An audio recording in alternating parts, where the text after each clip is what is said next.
Hey everyone, in this video, I'm going to show you the best deck for Arena 20, the Double Elixir Loon Freeze deck. Let's get started. So this deck uses Balloon and Lumberjack as your main win condition. Support them with Bowler, Inferno Dragon, Electro Dragon, Tornado, Barbarian Barrel, and Freeze for unstoppable pushes. So here in single Elixir, play defensively. Use Bowler, Electro Dragon, Inferno Dragon to handle enemy pushes.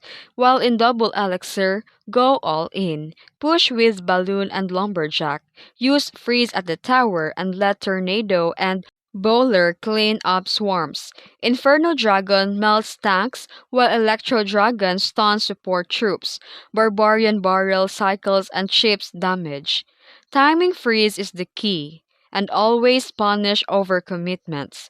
This deck is legendary, heavy, but if leveled, it's deadly in Arena 20.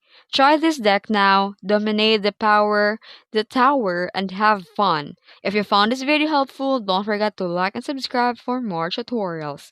Thanks for watching.